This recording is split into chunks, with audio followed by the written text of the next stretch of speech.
Olá, turminha do sexto ano, tudo bom?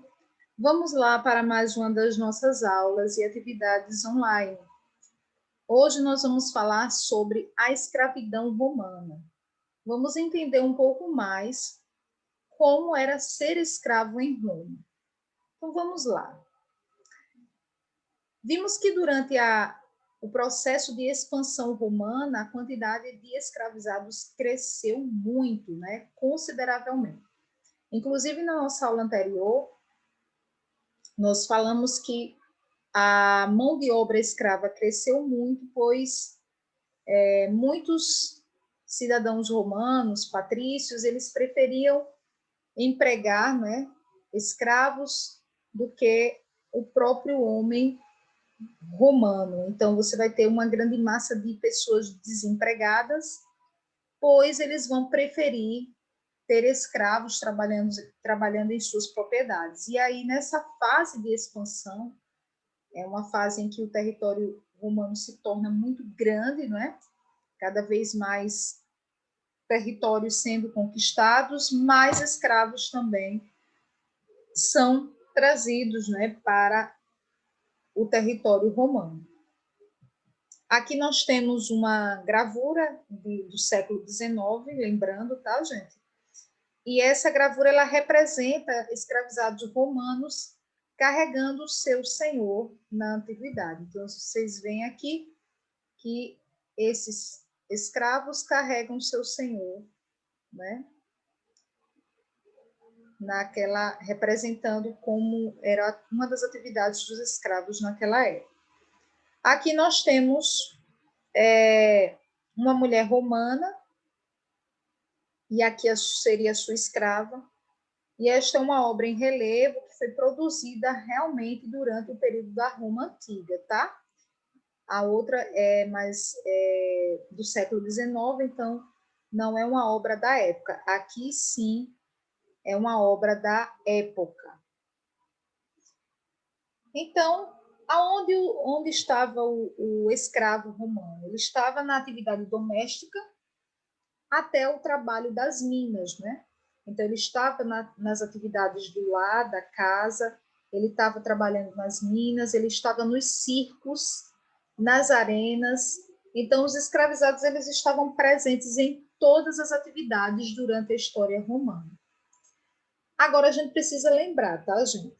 Aqui nós não temos um escravo pela questão da cor, não é? Não havia um escravo por ser negro.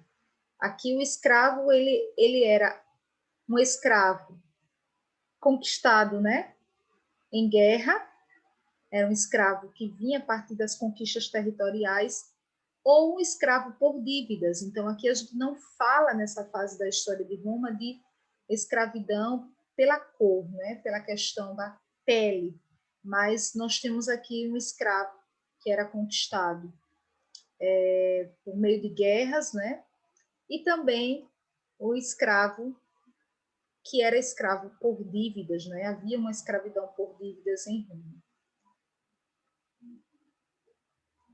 Então, a escravidão ela já existia desde a monarquia, né? Desde o período da monarquia.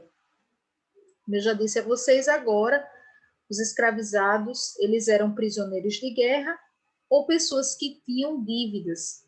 Já no período da República, nós falamos também em aulas anteriores, o aumento de conflitos levou essa condição ao seu ponto mais alto. E esse período aí de muita escravidão em Roma, ela perdura até o período do Império, né? Pois nós falamos sobre a fase da monarquia romana, falamos sobre a fase da República Romana, e nós vamos entrar agora na fase do Império. E esse auge da escravidão, né, esse ponto mais alto das condições de escravos em Roma, ela vai perdurar também durante a fase imperial. Alguns escravizados, eles trabalhavam no campo, com a agricultura, com a criação de animais e os pesados trabalhos braçais. Outros também, eles desempenhavam funções no artesanato e nas atividades domésticas. Muitas vezes as condições de trabalho e castigos físicos a que eram submetidos levavam os escravizados a se rebelarem. A gente viu lá o caso de Espartaco, né, na aula anterior. Espartaco foi um escravo que se opôs à sua condição de escravo, à sua condição de sofrimento, e ele se rebelou contra essa condição, porém, mesmo conseguindo fazer uma grande revolta escrava em Roma, ele não obteve o sucesso, pois realmente perdeu várias batalhas, né? Inclusive contra Pompeu. Mas é importante também mencionar, gente, que havia escravizados que também realizavam trabalhos intelectuais. Olha que interessante. Alguns escravizados, eles também atuavam como administradores dos bens dos seus amos, né? Eles cuidavam dos bens dos seus senhores. E tinham escravos que também atuavam como assistentes e aprendizes, e eles herdavam títulos de profissões, né? Depois, se fossem depois libertos, eles poderiam herdar esses títulos dessas profissões. Aqui nós temos um mosaico que representa escravos romanos durante uma colheita de uva, né? Esse mosaico ele vai se encontrar no mausoléu de Constantina, a filha do imperador Constantino, e está localizado no nordeste de Roma, construído em 345. Agora nós vamos ler algumas considerações do historiador Paul Veyne sobre a escravidão antiga, na qual se inclui a escravidão romana.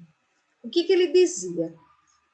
A escravidão antiga foi uma estranha relação jurídica, induzindo banais sentimentos de dependência e de autoridade pessoal, relações afetivas e pouco anônimas. Não foi ou não foi somente uma relação de produção. Os diferentes escravos, em sua inferioridade comum, desempenhavam os mais diversos papéis na economia, na sociedade, até na política e na cultura. Um punhado deles é infinitamente mais rico ou poderoso que a maioria dos homens livres.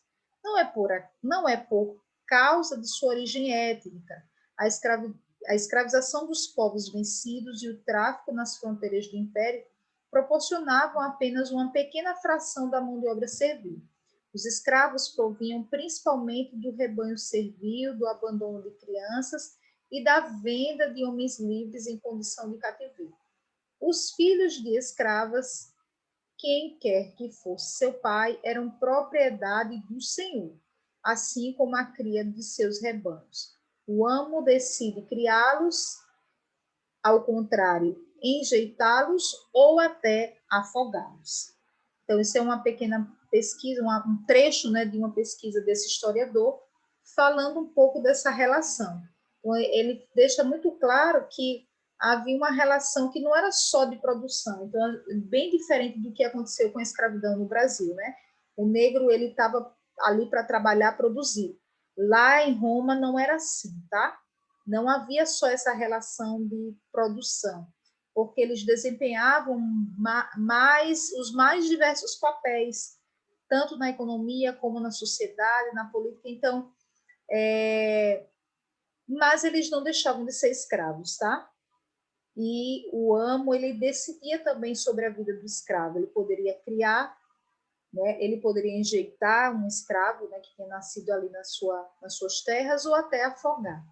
Então, isso é um pouco da história da vida privada do Império Romano. Passando mais adiante, em Roma, embora os escravos fossem considerados inferiores e propriedades do seu senhor, podendo ser, inclusive, comercializados e punidos, os escravizados romanos eles possuíam certa liberdade em relação à sua vida privada. Em alguns casos, por exemplo, eles podiam participar de cultos religiosos e alguns desses escravos se tornavam até sacerdotes. Eles, em sua vida privada, também podiam frequentar espetáculos públicos, como os das arenas dos gladiadores. Além disso, a gente precisa pontuar também que os escravizados e os seus senhores desenvolviam muitas relações de afeição. O que quer dizer, professora, isso? Muitas vezes o senhor e o escravo se tornavam amigos, né? Eles tinham uma relação de amizade. Mesmo que tivessem o direito de punir fisicamente seus escravizados, se o faziam, segundo o historiador francês, o Paul Veil, eles estariam se desconsiderando e causando danos a si mesmos, né? Mesmo com essas particularidades e certas afeições que caracterizavam as relações escravistas, a escravidão ela vai se manter durante toda a história de Roma. Então, muitas vezes um escravo ele podia se tornar amigo do seu senhor e vice-versa, né? Mas mesmo com essas relações de afeição, de amizade, a escravidão ela vai se manter durante toda a história de Roma. E aí eu quero trazer uma nota para vocês, as diversas faces da escravidão. Então, a escravidão ela não ocorreu somente na antiguidade, a gente já sabe disso, né, gente? Na Idade Moderna, por exemplo, ela foi uma prática que atingiu proporções comerciais com o tráfico de escravizados africanos para a América, tornando-se assim um negócio muito lucrativo. Enquanto na antiguidade, a maior parte dos escravizados eles tinham origem em guerras ou dívidas, como nós já falamos. Isso demonstra que a escravidão teve em cada período características próprias. É muito diferente de falar da escravidão na antiguidade para a escravidão na Idade Moderna. Diferentemente dos romanos na antiguidade, por exemplo, nas colônias europeias, havia uma prática de separar escravizados de um mesmo povo ou de familiares. Isso era comum para evitar as chamadas rebeliões. Em Roma, a escravidão era desenvolver-se de tal forma que alguns senhores não vendiam um escravizado, pai de família, sem sua esposa e filhos. Então, enquanto muitas vezes, né, na escravidão da Idade Moderna, eles separavam as famílias, em Roma, se eles iam vender um escravizado, eles não separavam, né, a família, eles não vendiam escravizado, pai de família, sem que esse levasse sua esposa e seus filhos, né? Muito diferente do que aconteceu na Idade Moderna. Muitas vezes o escravo era separado da sua esposa, do seu filho, cada um era jogado para uma fazenda diferente, então isso causava mais dor, mais sofrimento ao escravo da Idade Moderna.